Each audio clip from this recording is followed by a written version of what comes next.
Okay, so today is Quiz 8 review, and it's all about rational functions. Okay, the first example, it's a rate problem.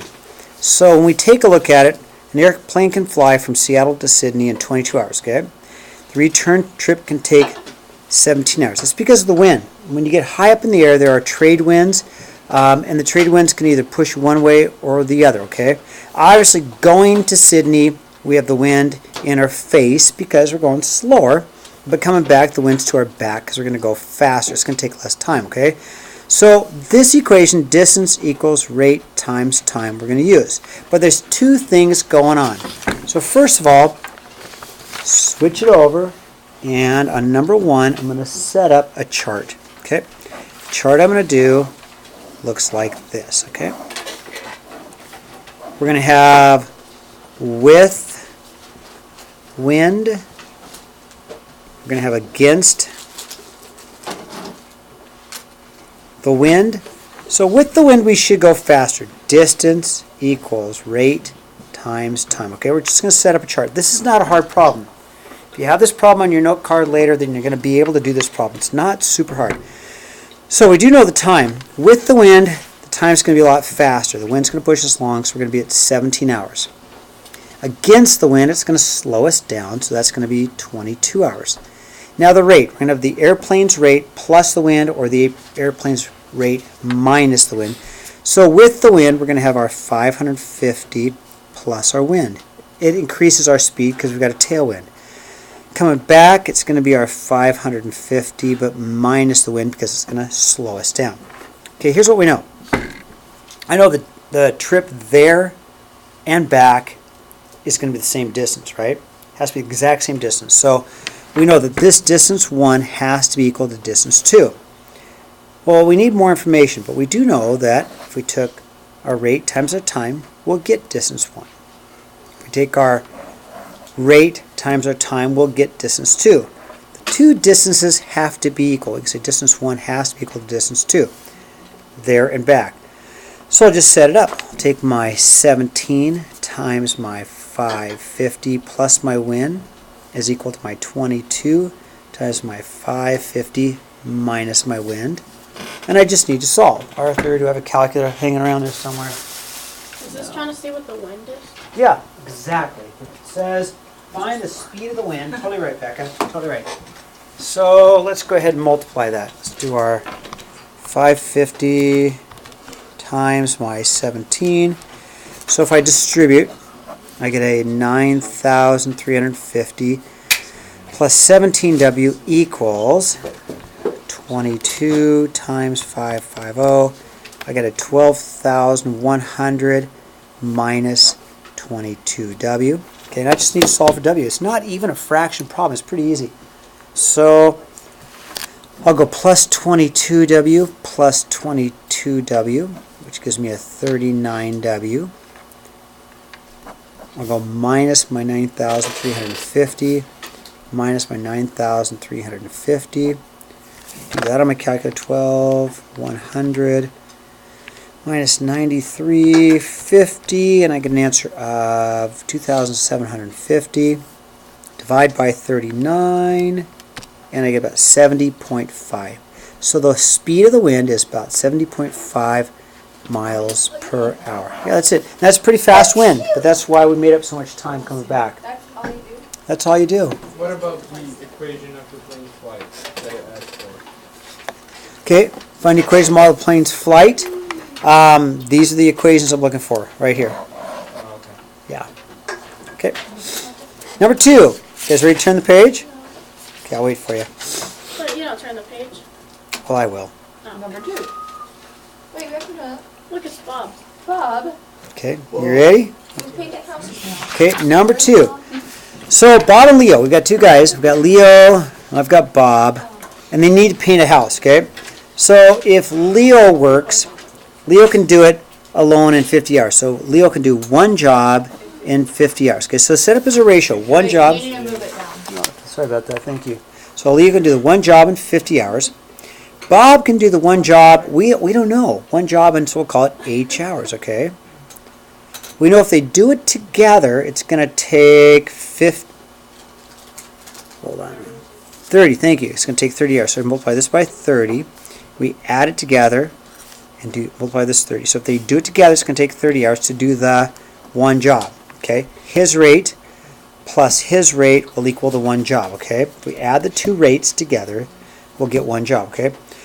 Okay, I just have to solve for h. That's pretty easy. I'll simplify that into 3/5 plus 30 over h equals 1. And then on Friday, I showed you a really easy way to solve these. Of course, you have my red pen, don't you, Arthur? No, he has my purple pen. You're just out completely. All right, that's okay. Yeah, pretty much. So, common denominator between these two has to be 5h. So the way we learned how to do these equations on Friday was we just multiply everything by the common denominator. And what happens is it will cancel the fractions. So if I multiply the common denominator, you guys agree is 5h. Yeah. So if I multiply this by 5h over 1, this by 5h over 1, and this by 5h over 1, then what will happen is we'll get cancel, cancel, and the fraction disappears, which I really like because then we get rid of the fraction. So we get a 3h plus, cancel, cancel, 150, 30 times 5, yes, 30 times 5, which is 150, is equal to 5h. Now it becomes a really easy problem to solve. It's going to go up minus 3h. 75. 75 is right. 150 equals 2h. So that's how long it takes, Bob? Yep. God, Bob's Yep. slow. Divide by Robert. 2 and you get 75 hours for Robert to end up finishing the job by himself, okay? This is why Bob drives cars. And That's right. He doesn't even drive. Bob probably hires people to paint his house, doesn't he? Yeah. Okay, you guys got it? Okay, number 3. So, we're going to factor. Number 3, we're going to factor. Okay. So, if I factor the numerator, I'll get x plus 2, x minus 2, right? If I factor the denominator, yeah, if you can't factor, you're in trouble tomorrow, but, you know. I finally learned like that. Good. X minus 4, x plus 2, right? We'll make the negative 2. Cancel x plus 2 with an x plus 2. And my answer is an x minus 2 over an x minus 4. Do not cancel the x's. Do not cancel the 2's. Do not, because it's the entire top divided by the entire bottom. We don't know what x is, so you have to leave it there, okay? All right, number 4. Same type of problem. Factor, factor, factor, and then cancel, wherever we can cancel. So on number 4 on the top, they have a common multiple of 5. So a common factor out of 5, and I'll be left with an x plus 2. In the denominator, we already just got done factoring that one. We know that's going to be an x minus 4, x plus 2, times, we'll common factor out an x here, and we'll have an x minus 4. And on the denominator, we just have an x minus 5. That can't be factored. It is a term by itself, okay? Now, cancel, cancel, right? We can cancel this with that, x plus 2 with x plus 2, x minus 4 with x minus 4. And what we're left with is a 5x over x minus 5. That's right, Michaela. Michaela, you're feeling smart. She is smart. She's a very smart girl. Good one. You are. And that's on film, me saying it too. Huh? That's me saying it on film, that Michaela's smart. Yeah, so he takes it off. No. Edit. Okay, The only thing that matters is to call Alicia and say that. number 5. We're going to, Alicia already knows you're smart. Oh God, no. Flip. Let's go ahead and flip the second fraction. X squared minus x minus 6. X squared minus 3x minus 10. But I flipped this one. Change this one to an x squared minus 10x over an x squared minus 3x, right? If we're going to divide, anytime you divide two fractions, you invert and multiply, right? So you flip the second one, okay? So I flip the second fraction, and now factor, factor, factor. So let's factor. So if I factor, I'll have an x minus 3, x plus 2. In the denominator, I'll have an x minus 5, x plus 2, times, I'll common factor out an x, I'll have an x minus 10, and I'll common factor out an x, and I'll have an x minus 3. Okay, now once everything's factored, we're just going to cancel, right? Let's see, x plus 2 with x plus 2, right? X minus 3 with x minus, and even the x over the x. Now this time you can cancel the x, it's a plain old x over plain old x, right? What are we left with? X minus 10. Yeah, x minus 10 over an x minus 5. Okay, not bad. You guys, if you can factor, you're going to be fine on this test. Okay, turn the page. Okay, now, example 6. Again, if we can factor, it should make it easy. So if I factor x plus 3, x minus 3 over an x minus 3 equals 5, okay? Cancel, right? X plus 3 equals 5. What's x equal then? 2. Easy. Easy, okay? 7. Now 7's the one that's going to take some work. I think I might do 7 on another piece of paper because we're going to need a common denominator. We're going to need to subtract. So I think I'll do 7 up here. So 7, I have got a 2x squared minus 16 over x squared minus 4 minus an x plus 4 over an x plus 2. So, when I take a look at this, whenever you add or subtract fractions, you have to have a common denominator. You absolutely. What is here must be exactly here. So before I do anything, let's factor this one. Let's factor this. So let's rewrite my first fraction, 2x squared minus 16 over an x plus 2, x minus 2, minus my x plus 4 over my x plus 2, okay? Now, we need a common denominator. So again, this has an x plus 2x minus 2. This needs an x plus 2x minus 2. They need to be the same, right? So let's make sure we give it an x minus 2. But we have to do top and bottom x minus 2, okay? So let's see what we get. So we won't factor the top because we want to be able to add them together. Great question. It really is a really good question. The reason we never factor the top on add or subtract is because eventually we want to add them, right? And if they're already factored, then we wouldn't be able to add things on the top, right? So let's leave the tops alone. So we're going to have as denominator x plus 2, x minus 2. That's my common denominator, okay? I write it down for the denominator. Just write it down once because that is the denominator. And let's simplify the top. So the top is going to be 2x squared minus 16 minus, well, minus what? Well, we're going to have to FOIL that. X squared minus 2x plus 4x minus 8, okay? Wait, why can't you leave it like it is? I wouldn't be able to add or subtract anything, right? It's a mess, but when I get done, you're going to see that it's going to simplify into a nice little answer. After I get done simplifying everything, then I'll factor. This is going to be a nice answer once I get there, okay? So let's see what I have. I'm going to have these two right here make a positive 2x, right? So let's subtract. X plus 2, x minus 2, right? Okay, so I'll have a 2x squared minus a 1x squared, right? See that? 2x squared minus 1x squared makes a 1x squared, okay? See that? 2x squared minus a 1x squared. I've got minus a 2x. See the minus the 2x? Minus 2x. And I got a negative 16 minus a minus 8. Oh, double negative. What's that going to happen there, okay? Yeah, I really am going to get a plus 8. So negative 16 plus 8 makes a negative 8, right? Okay, now, Are you multiplying or adding? I'm just adding at this point. Just Oh, wait, never mind. I see what right? So now, is there more I can do? Yeah. Yeah, and let's factor and see what happens. I think that's a great idea. So if I factor the top, it becomes x minus 4, x plus 2, and that's actually going to help me out, isn't it? Right? And then we can cancel the x plus 2's, and that's our answer. I think that was too much work for It was a lot of work. So number 7 is the big one, right? Anytime you have to add or subtract and get a common denominator, those are the hard ones. But then all the rest aren't too bad, okay? All right, last but not least. I'll wait for you, okay?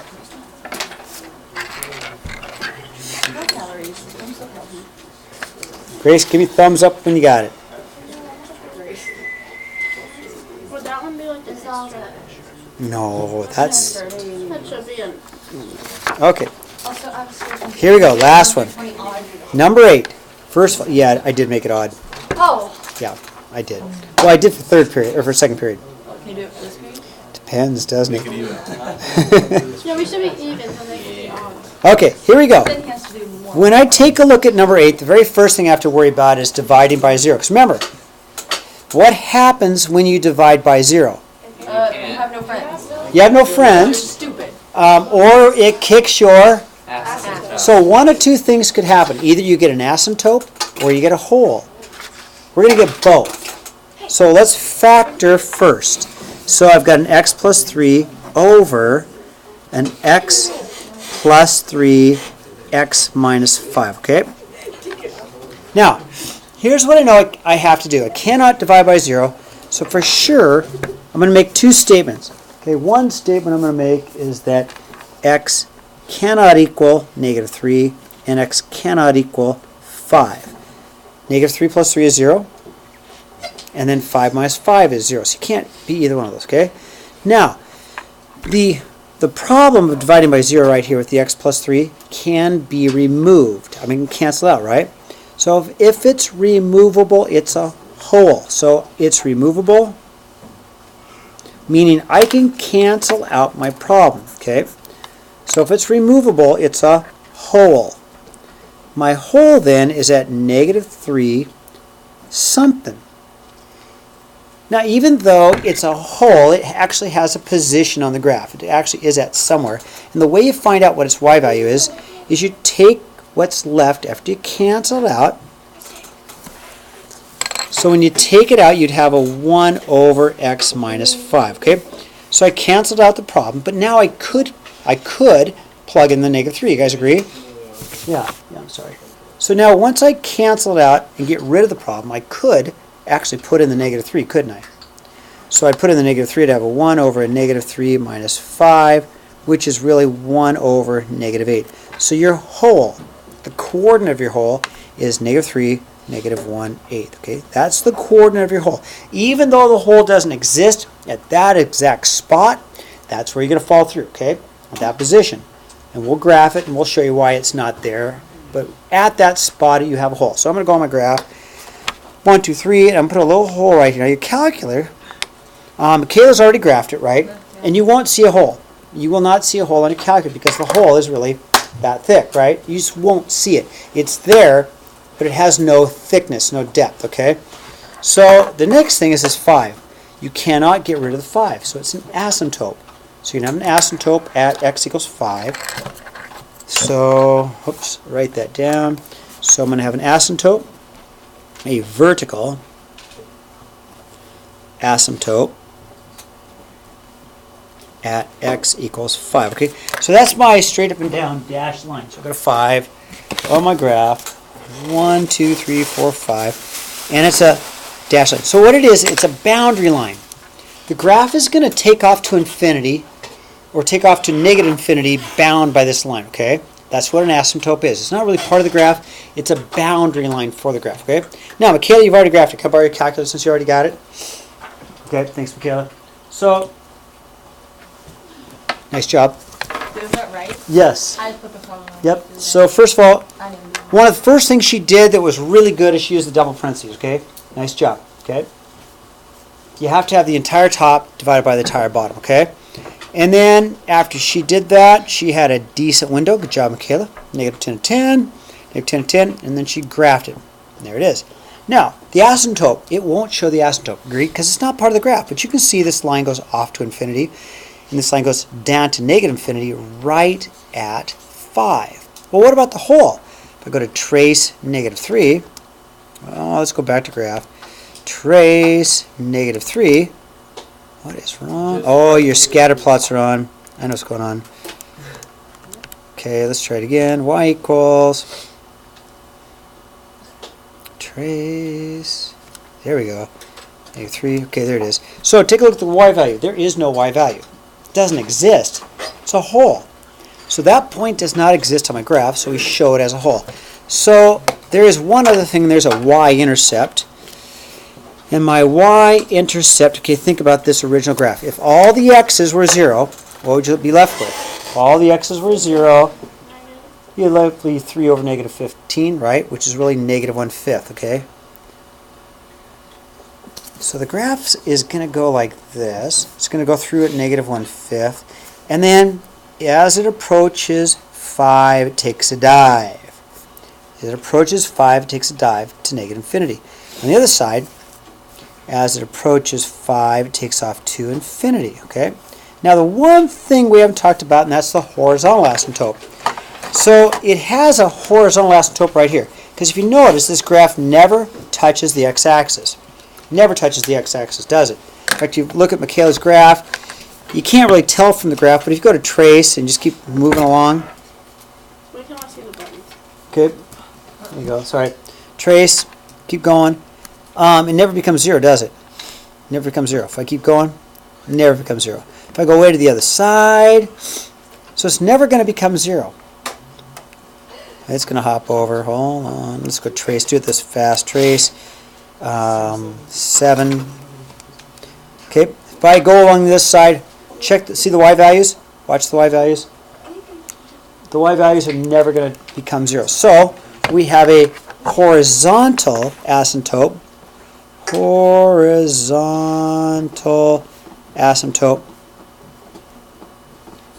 at y equals 0. Okay, now if we know all that stuff, first of all, zeros. Zeros. Zeros are where it crosses the x-axis. It doesn't, does it? It has no zeros. So, 0 on the top makes it 0, right? So in this case, if I look at the equation, negative 3 should be a 0, right? Negative 3 should be a 0. But it can't be, because negative 3 is already a whole, right? Okay. If I had this without canceling it, I could have had a 0. But there is no 0 because it's a whole, okay? Anything on top that's 0 would be a 0, okay? But there are no zeros, okay? So if that was on top without the negative on bottom, then the horizontal one would be negative, right? Mm-hmm. Okay, now let's take a look at the domain. The domain is all the values of x. Domain is all values of x. Domain is whatever x happens to be. X can be anything except, 0. and where do we have our problems? There and there, right? Those make it 0. So we're going to say domain is equal to all real numbers except not negative 3 and not 5. Because at negative 3 it doesn't exist, and at negative 3 it does not exist, x does not exist, and at 5 x does not exist. So it's everything else except for those two values.